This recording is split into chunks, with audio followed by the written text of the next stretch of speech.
था आज ये पढ़ना है। ये मैंने अमेरिका में एक प्रोग्राम में पढ़ा था। बात ये है कि ये कोई मजमून नहीं है, ये जो आप ही लताइफ मुझे भिजवाते रहते हैं उनको ही मिला के मैंने एक मजमून का रंग दिया है। तो उसमें मेरी कोई कंट्रीब्यूशन नहीं है, कहीं कहीं एक दो फिक्रे मैंने लगा दिए हैं।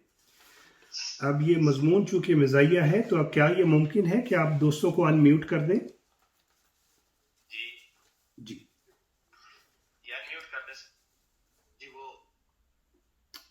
ये एक मजमून है जी कि कई लोग बड़े मुश्किल सवाल पूछते हैं। मेरे मोहल्ले में एक बुजुर्ग ऐसे ही थे। एक दिन सरे राह रोक के मुझे पूछने लगे, दुनिया का सबसे मजबूत मुल्क कौन सा है? मैंने कहा जी अमेरिका है। कहने लगे गलत, दुनिया का सबसे मजबूत मुल्क पाकिस्तान है। मैंने कहा वो कैसे? कहने लगे 14 करोड़ लोग मिलकर इसे तोड़ने की कोशिश कर रहे हैं, अभी तक कायम है।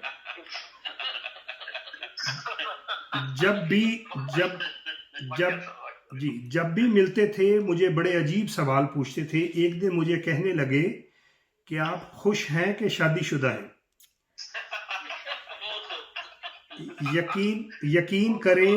यकीन करें मुझे उनके इस सवाल की समझ नहीं आई जब तक मेरी शादी नहीं हुई। शादी से याद आया, एक लड़की होने वाले अपने शोहर को कह रही थी कि शादी के बाद मैं तुम्हारे सारे गम, परेशानियां, मुश्किलें बांट लूंगी। वो होने वाला शोहर कहने लगा, लेकिन मुझे तो कोई गम नहीं है। लड़की कहने लगी कि मैं शादी के बाद की बातें कर रही हूँ। वसीम साहब भी बैठे हुए हैं। वसीम साहब, कई लतीफ़े मुझे समझ नहीं आते, आप जितने भी सुन रहे हैं चूंकि तजर्बेकार हैं, आपने मुझे बाद में समझाना है।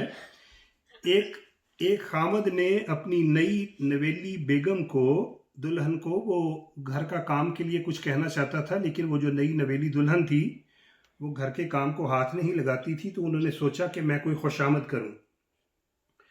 तो वो अपनी बीवी को कहने लगा कि आपके कपड़े बहुत खूबसूरत हैं। वो शर्मा के बोली, रहने दें। वो कहने लगा, आपकी आवाज़ भी बहुत खूबसूरत है। कहने लगी, छोड़िए ना।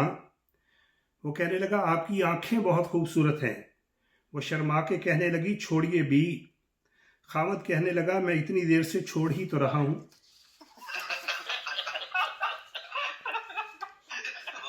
एक बीवी अपने खामद से पूछने लगी कि आपको मेरी खूबसूरती पसंद है कि मेरी जहानत ज़्यादा पसंद है? वो खामद कहने लगा कि मुझे तुम्हारी ये मजाक करने की आदत बहुत पसंद है।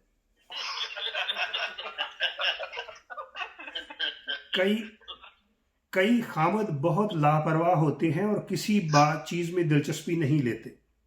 ऐसे ही एक खामद को उसकी बीवी ने कहा कि देखें कि एक रस को चींटियां खा गई हैं। वो बड़ी लापरवाही से बोले, चलो उन्होंने भी यहीं से खाना है, उन्हें कौन सा हुकूमत की तरफ से चाइल्ड बेनिफिट मिलता है।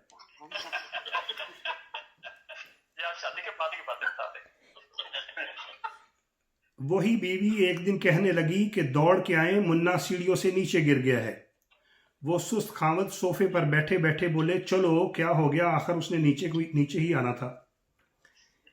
एक बीवी अपने खामद को कहने लगी कि अब आपको मुझसे वो प्यार नहीं रहा। पहले मैं उदास होती थी तो आप वजह पूछते थे, अब मैं रो भी रही हूं तो आप वजह तक नहीं पूछते। खामद कहने लगा कि मैं पहले ही वजह पूछ के बहुत सा माली नुकसान उठा चुका हूं। एक साहब कह रहे थे कि मैं और मेरी बीवी जिंदगी में 25 साल तक खुश रहे, फिर हमारी शादी हो गई थी।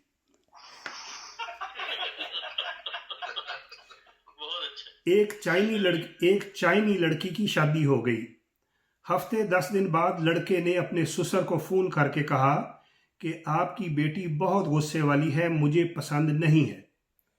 ससुर साहब साफ मुकर गए, कहने लगे, बेटे आपको पता तो है चाइनीज चीजों की कोई गारंटी नहीं होती। वैसे ये तो एक मजाक था। चाइनीज लोग तो बहुत अच्छे होते हैं, बस उन सब की शक्लें एक जैसी होती हैं। एक दिन बाजार में मुझे मेरा चाइनी दोस्त ली शुंग फुंग मिल गया। मैंने बढ़ के उसे गले लगाया और उसे कहा, यार ली शुंग फुंग, आप सबकी शक्लें एक जैसी क्यों होती हैं? वो कहने लगा, मैं ली शुंग फुंग की बीवी हूं।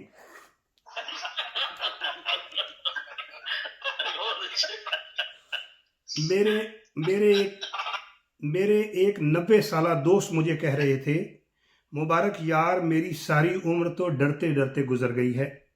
पहले वालदैन से डरता रहा, फिर स्कूल कॉलेज में असातिज़ा कराम से डरता रहा, फिर मुलाजमत के दौरान अफसरों से डरता रहा, और अब मौत के डर से खुदा ताला का डर है मुझे। मैंने कहा कि सर, आपने बीवी का नाम नहीं लिया। कहने लगे, वो मैंने उसके डर से उसका नाम नहीं लिया। एक साहब नई नवेली दुल्हन पर रोब डालने के लिए कह रहे थे, मुझे भी अपने दादाजी की तरह करोड़पति बनने का शौक है। बीवी कहने लगी, वाह, क्या आपके दादाजी करोड़पति थे? शोहर कहने लगे, नहीं, उन्हें भी बस शौक ही था। तो आज का ये मजमून जो है वो इख्तिताम को पहुंचा। बहुत शुक्रिया।